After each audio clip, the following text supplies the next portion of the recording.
కదిరి రాయచోట్ రోడ్లోని ఇండస్ట్రియల్ ఎస్టేట్లో తెలుగుదేశం పార్టీ ఉమ్మడి ఎమ్మెల్యే అభ్యర్థిగా శ్రీ కందికుంట వెంకటప్రసాద్ గారు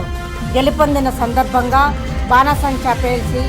భారీ కేక్ కట్ చేసి ఆనందోత్సవాల మధ్య సంబరాలు చేసుకొని ఆనందాన్ని వ్యక్తం చేస్తున్న ఇండస్ట్రియల్ ఎస్టేట్ తెలుగుదేశం పార్టీ నాయకులు. ఈ కార్యక్రమంలో తెలుగుదేశం పార్టీ నాయకులు కేఎస్ బహుద్దీన్, మాజీ సర్పంచ్ గంగులప్ప, స్థానిక నాయకులు ఎన్ మహమ్మద్ యూసఫ్, కందికుంట అన్వర్, రఫీక్, ఇంతియాజ్, మహబూబ్ మీరా, వలీ, రసూల్, మస్తాన్, ప్రేమలత, పవన్, అంజీ, సీనా, అశోక్, ఫాజిల్, జియా తదితరులు పాల్గొన్నారు.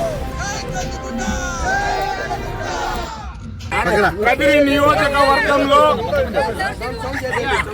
ఎన్డీఏ ఉమ్మడి అభ్యర్థి శ్రీ కందికుంట వెంకటప్రసాద్ గారు గెలిచిన సందర్భంగా కదిరి ఇండస్ట్రియల్లో ఉన్నటువంటి తెలుగుదేశం పార్టీ నాయకులందరూ కలిసి ఆనందోత్సవాలతో 50 కేజీల కేకును తీసుకొని వచ్చి బాణసంచాలు పేల్చి ఇక్కడ భారీగా సంబరాలను కేక్ కట్ చేసుకుని కందికుంట వెంకటప్రసాద్ గెలుపుకు ఆనందోత్సవాలను కనపరుస్తూ ప్రతి ఒక్కరూ ఈ గెలుపులో భాగస్వాములైనందుకు ప్రతి ఒక్కరికి పేరు పేరున కృతజ్ఞతాభివందనాలు తెలియజేసుకుంటూ భవిష్యత్తులో కందికుంట అనే వ్యక్తి ఈ కదిరి నియోజకవర్గానికి ఒక దిక్సూచిగా కదిరి నియోజకవర్గంలో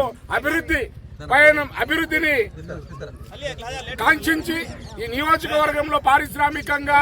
మరియు అన్ని విధాలుగా అభివృద్ధి పరుస్తారని ఆశిస్తూ ఆయనకు దేవుడు ఆయురారోగ్యాలు ప్రసాదించి నిండు నూరేళ్లు ఆయనకు ప్రసాదించాలని, అదేవిధంగా రాబో రోజుల్లో ఆయన ఒక బీసీ సామాజిక వర్గానికి చెందిన వ్యక్తి, మంచి హృదయం గల వ్యక్తి. ఆయన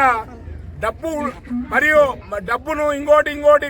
పెట్టుబడిదారులు మరియు పెత్తందారులు పేదలకు జరిగిన యుద్ధంలో గెలిచిన ప్రజా హృదయ నేత ఎవరైనా ఉన్నారంటే ఒక కందికుంట వెంకటప్రసాదే అని చెప్పి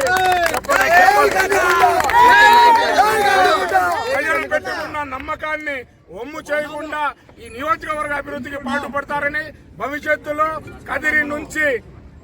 ఆయన ఖచ్చితంగా ఈ రాష్ట్రంలో మంత్రివర్గంలో చోటు సంపాదించాలని ఆ భగవంతుని మేము కోరుకుంటున్నాం. అదేవిధంగా నియోజకవర్గంలో ఉన్న సమస్యలు, ప్రత్యేకంగా ఇండస్ట్రియల్లో ఉన్న సమస్యలపైన దృష్టి పెట్టి ఇండస్ట్రియల్ ఏరియాను డెవలప్ చేసేదానికి కృషి చేస్తారని తెలియజేసుకుంటూ అందరి తరఫున మరొక్క మారు జై కందికుంట.